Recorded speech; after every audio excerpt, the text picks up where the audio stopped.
ஓம் சாந்தி. B.K. Surajbhai அவர்களின் தாரணை வகுப்பு, ஜூன் 30, 2024. நாம் கர்மாதீத்த நிலையினை அடைய வேண்டும். வெளி உலக மக்களுக்கு இதன் அர்த்தமே தெரியாது.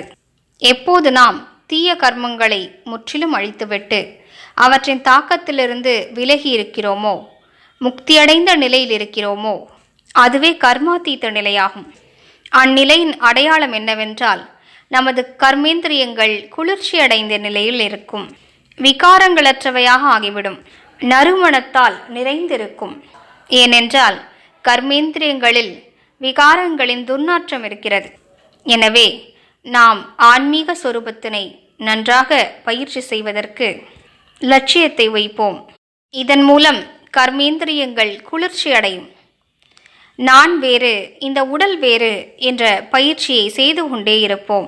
இவ்வாறு உடலிலிருந்து மீண்டும் மீண்டும் விலகக்கூடிய பயிற்சியை செய்வதனால் கர்மேந்திரியங்கள் குளிர்ச்சியடைந்து விடுகின்றன. எனவே நாம் அனைவரும் இதன் மீது மிகுந்த கவனம் செலுத்துவோம். இரண்டாவது பயிற்சி, நான் ஒரு ஆத்மா என்று தனது ஆத்மஸ்வரூபத்தை நன்றாக பார்க்க வேண்டும். ஆத்மாவாகிய நான் மாஸ்டர் சர்வசக்திவானாவேன், மேலும் சுயராஜ்ய அதிகாரியாவேன். இந்த இரண்டு சுயமரியாதைகளின் மீது கவனம் செலுத்துவோம். இவற்றை நன்றாக பயிற்சி செய்ய வேண்டும். பாபாவின் மகா வாக்கியம், எந்த ஒரு மனிதர் தனது ஆசனத்தில் அமர்ந்திருப்பாரோ அதுவரையிலும் தான் அவரது கட்டளைகள் ஏற்றுக்கொள்ளப்படுகின்றன. அவர் தனது ஆசனத்தில் இல்லை என்றால், அவர் பிரதம மந்திரியாக இருந்தால் கூட அவரது கட்டளையை யாரும் ஏற்றுக்கொள்வதில்லை.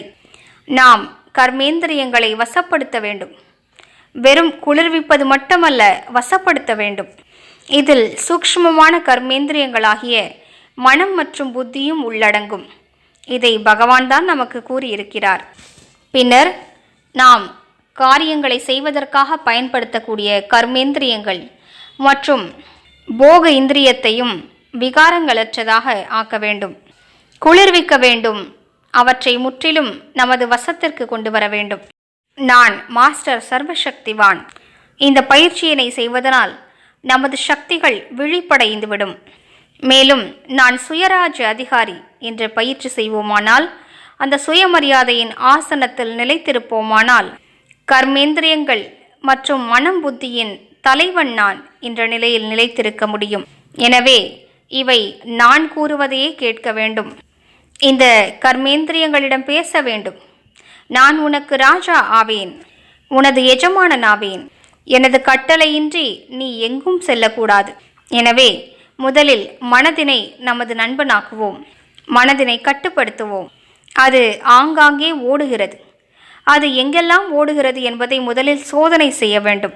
பின்னர் அதனை மீண்டும் நிலைப்படுத்த வேண்டும். முதலில் சோதனை செய்தால்தான் அது எங்கே ஓடுகிறது என்பது தெரிய வரும். பின்னர் ஞானத்தின் பலத்தினால் அதனை ஸ்திரப்படுத்த வேண்டும், அமைதிப்படுத்த வேண்டும், நல்லெண்ணங்களை உருவாக்க வேண்டும். எந்த காரணத்தினால் அது ஓடுகிறதோ அந்த எண்ணங்களை மாற்றி ஞானம் மற்றும் சுயமரியாதையின் பலத்தினால் நல்ல எண்ணங்களை உருவாக்குவோம். ஒரு உதாரணத்திற்கு, உங்களது கண்கள் உங்களை ஏமாற்றுகின்றன என்று வைத்துக் கொள்ளுங்கள். கண்களிடம் பேசுங்கள். நீ ஜென்ம ஜென்மங்களாக இந்த உலகை பார்த்திருக்கிறாய். இப்போது தெய்வீக பார்வையை தாரணை செய்வாய் மற்றும் ஆத்மாவை பார்ப்பாய். உடலின் அழகை அல்ல, ஆத்மாவின் அழகை பார்ப்பாய். உடல் ரீதியான கவர்ச்சியில் மாட்டிக்கொள்ளாதே, ஆத்மாவை நோக்கி முன்னேறு. இவ்வாறு பயிற்சி செய்வதனால் நல்ல அனுபவம் ஏற்படும். காதுகளால் வீணானவற்றை கேட்கக்கூடிய பழக்கமும் நமக்கு இருக்கிறது. தற்காலத்தில் மொபைல் மூலம் அழுக்கான விஷயங்களை பார்க்கக்கூடிய தவறான பழக்கம் பலருக்கும் ஏற்பட்டிருக்கிறது. தன்னைத்தான் கட்டுப்பாட்டிற்குள் கொண்டு வருவோம். நமது வாழ்க்கையின் லட்சியம் எது என்று ஆழமாக சிந்திக்க வேண்டும். இப்படிப்பட்ட தவறான பழக்கங்கள் நம்மை ஒருபோதும் கர்மாதீத்த நிலையை அடைய விடாது. ஏ காதுகளே, நீ ஒருபோதும் தவறான விஷயங்களை கேட்கக்கூடாது. நீயோ பகவானுடைய மகா வாக்கியங்களை கேட்க வேண்டும் என்று அதற்கு புரிய வைக்க வேண்டும். நீ தவறான விஷயங்களை கேட்பாய் என்றால், கேலி பேச்சுகளை கேட்பாய் என்றால், தேவையில்லாத விஷயங்களை கேட்பாயானால் பகவானுடைய மகா வாக்கியங்களை ஒருபோதும் கேட்க முடியாது. மேலும் எதுவரையிலும் ஆத்மஸ்வரூபத்தில் நிலைக்கவில்லையோ அதுவரையிலும் பாபா சொல்லக்கூடிய விஷயங்கள் தாரணை ஆகாது. எனவே வாருங்கள், நாம் அனைவரும் உயர்ந்தவராக ஆவோம். பகவானே படிப்பிக்க வந்திருக்கிறார். அவர் நமக்கு அரசாட்சியை வழங்க வந்திருக்கிறார்.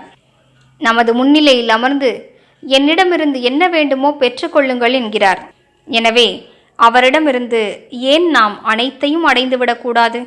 இந்த கர்மேந்திரியங்களின் ரசனை என்னவோ ஜென்ம ஜென்மங்களாக கிடைக்கப் போகிறது. ஆனால் உண்மையில் அவற்றிடமிருந்து கிடைக்கக்கூடிய சுகம் அனைத்தும் அழியக்கூடியவையாகும். எதுவும் உண்மையானதோ நிலையானதோ அல்ல. இதனை புரிந்து கொள்ள வேண்டும். ஓம் சாந்தி.